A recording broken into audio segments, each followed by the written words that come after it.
Galera, vamos aqui, peguem o livro de vocês de história, vamos fazer um acompanhamento, né, dessa leitura do conteúdo, de mais um conteúdo para a prova. Já trabalhamos com o conteúdo do ciclo do café, que foi algo bastante importante para o desenvolvimento do nosso país, em vários aspectos, né? Foi nesse ciclo do café onde aconteceu também a abolição da escravatura, onde foi preciso firmar o desenvolvimento da lavoura do café no nosso país, mas como? Se os escravos estavam libertos. Daí dois problemas, né? Foi necessário o governo brasileiro criar uma proposta de doações de terra, de lotes de terra, para que os imigrantes vieram para o Brasil em busca de uma nova oportunidade de vida, onde na Europa estava acontecendo alguns probleminhas políticos, né, guerras. E aí, a vinda para o Brasil desses imigrantes foi nada mais, nada menos uma busca de melhoria de vida, onde o governo brasileiro estava dando uma oportunidade para que eles viessem para cá, administrasse o seu lote de terra e, claro, sendo pago através de impostos, né, mediante ao desenvolvimento de cada um desses imigrantes. A partir daí, consolidou-se o desenvolvimento populacional do nosso país, onde aconteceu a miscigenação de raças. Para os cafeicultores não foi muito legal, porque os cafeicultores, inicialmente, ainda no período da escravidão, eles pagaram pelo serviço, né? Não o serviço assalariado, mas por administração ou a admissão de um escravo. Então, eles tiveram que pagar para ter os escravos na sua lavoura. E esse dinheiro ele não foi reposto, não foi indenizado pelo governo brasileiro na pessoa do imperador D. Pedro II. E aí os cafeicultores ficaram com esse prejuízo, correto? Mas vamos lá.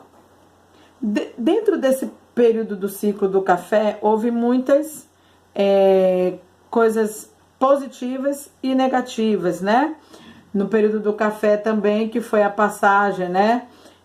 Onde aconteceu a Guerra do Paraguai, onde foram lançados militares brasileiros, militares esses que, consequentemente, foram mortos na guerra, e aí o governo teria que pagar uma indenização para as viúvas desses militares, e esse pagamento não foi efetuado.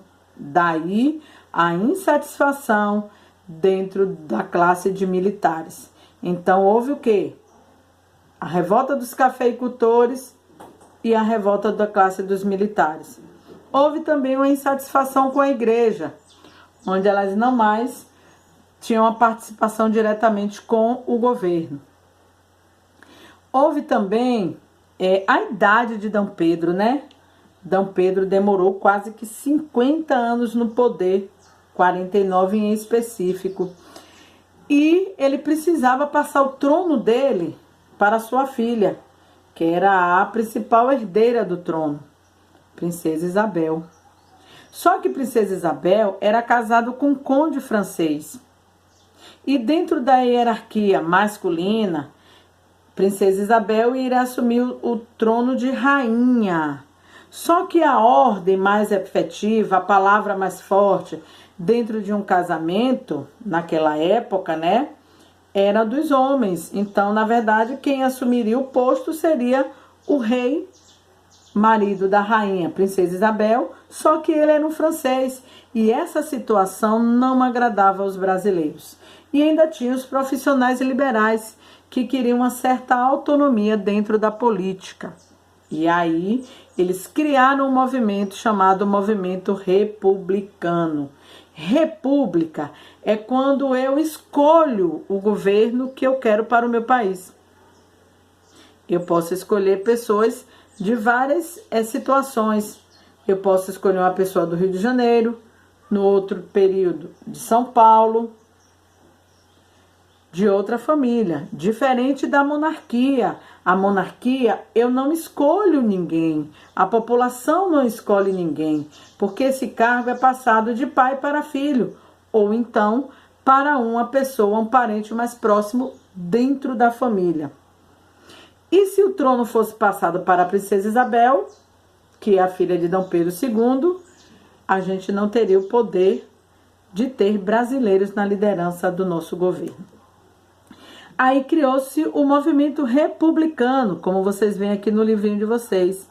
O movimento republicano no Brasil esteve presente em vários momentos da história, mas ele ganhou muita força, de fato, durante o segundo reinado, quando os profissionais liberais, que já contei o caso, os cafeicultores, os militares, eles representavam a elite do Brasil naquela época.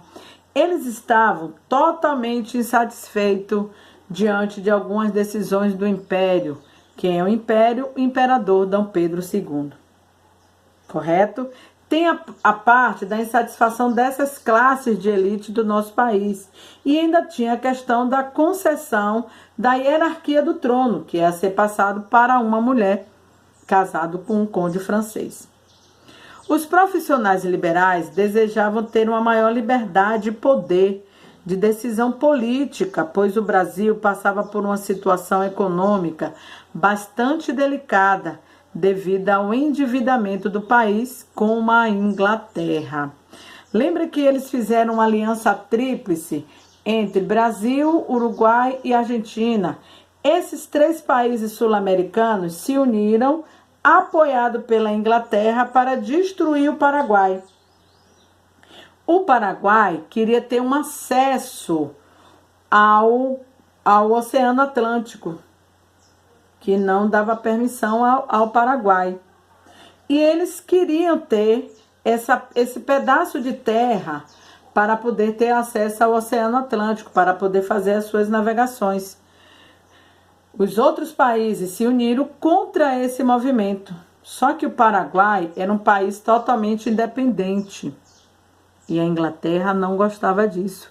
A Inglaterra queria conquistar mais. O Brasil já dependia da Inglaterra. Devido aí, o endividamento do Brasil com a Inglaterra. Então, existia esse endividamento que prejudicava a política no Brasil. Os cafeicultores, além de estarem insatisfeitos porque eles não receberam indenizações pelo serviço escravos, que os escravos foram libertos pela abolição da escravatura, eles começaram a sentir a necessidade de defender o federalismo por diversos motivos. Desculpa aí o barulho da vizinhança, né? Fazer o quê? O Império nomeava os governadores das províncias, as antigas capitanias hereditárias, que pouco se preocupavam com as necessidades locais. Apenas defendiam o interesse do Império. O governo imperial, ele não acompanhou a necessidade de modernização na região sobre a produção do café, dificultando o seu desenvolvimento. O que é isso, Pro? O imperador, ele não desenvolveu a prática da revolução industrial que estava acontecendo no mundo. Então, ele não investiu nessas máquinas, modernizando a lavoura do café, o que prejudicou a exportação desse café. É claro que é evidente, dificultando também o desenvolvimento econômico dos cafeicultores. E aí o que aconteceu? Também teve a nomeação dos altos cargos na administração pública.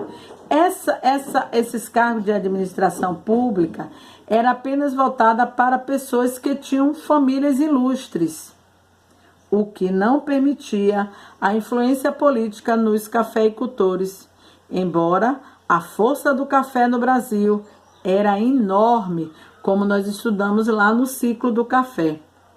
E aí houve vários movimentos, né, em busca da proclamação da República, com esse movimento republicano.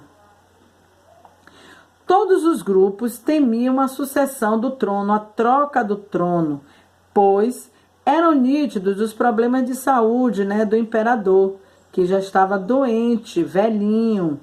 O governo de D. Pedro II durou quase 50 anos. Então, calcule isso. Ele começou a governar o Brasil com 14, mais 50, 64 anos. E ele teve, consequentemente, um desgaste dentro da sua autoridade, do poder moderador.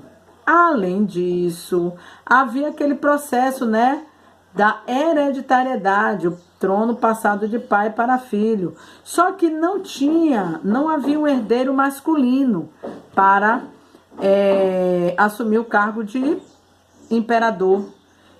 Então, existiu medo de o Brasil ser governado de fato por um francês, que era o conde Deu, que era marido da princesa Isabel, que era a única herdeira do trono, filha de D. Pedro II. Então, princesa Isabel iria ser passada, receber o título de Rainha Isabel, assumindo o trono do seu pai, D. Pedro II, só que como ela era mulher, a autonomia desse trono seria passado para o seu marido, que era um francês, e os brasileiros não queriam essa situação. Diante de tantas dificuldades, o Império ainda tentou realizar algumas reformas políticas. Para isso, ele nomeou um novo ministro de guerra, que passou a ser comandado por Afonso Celso de Assis Figueiredo, o tão chamado Visconde de Ouro Preto, que deveria garantir a sucessão na monarquia, o que terminou não acontecendo.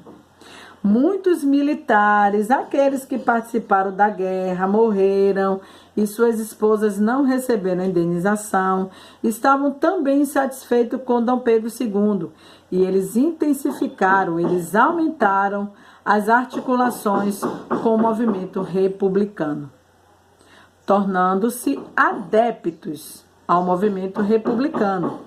Quem eles? Os militares. Nesse movimento, um militar se destaca, o Marechal Deodoro da Fonseca, que era próximo ao imperador, chegando até ter sido nomeado presidente da província do Rio Grande do Sul. Ele adere ao movimento republicano por medo de ser preso por causa do golpe que derrubou o ministro Conde de Ouro Preto. Daí, em 15 de novembro de 1889, sob o comando de Marechal Deodoro da Fonseca e sem a participação popular, tropas saíram às ruas para depor o ministro da guerra, nomeado, o que culminou na destituição do imperador, onde ele não resistiu a a destituição do trono do imperador. Durante esses acontecimentos, D. Pedro estava em Petrópolis, uma cidade do Rio de Janeiro. Mas mesmo assim, voltou para a corte para tentar um novo ministério, mas ele não teve sucesso. E o governo provisório, liderado por Marechal Deodoro da Fonseca à frente, instituiu a nova república no nosso país, no dia 15 de novembro de 1889. Depois de 2 dias do cargo de imperador ter sido deposto, no dia 17 de novembro, D. Pedro II preferiu não se opor, preferiu não ser contra o movimento republicano e ele partiu com a sua família para um exílio na Europa. Na época, o chamado presidente de província era usado para quem ocupasse o cargo, que hoje equivale ao cargo de governador. Os militares foram bastante influenciados por uma pessoa chamada Benjamin Constant. Benjamin Constant era o professor da escola militar. Então, Benjamin deu bastante influência, influenciou bastante ao movimento republicano, onde ele acreditava que o Brasil inevitavelmente se tornaria uma república autoritária. E ele defendia que era necessário ordem para o desenvolvimento do progresso, aonde dentro dessas duas palavrinhas ele constaria e tem escrito na nossa bandeira ordem e progresso. Os militares consideravam que a monarquia estava superada, ultrapassada. E aí, portanto, a República, a partir do dia 15 de novembro de 1889, ela torna a nova forma de governar o nosso país com a escolha de presidentes. Ok? Essa instituição, de forma governamental, através da República, ela dura até os dias atuais. Ok? Um grande beijo, bom estudo para vocês.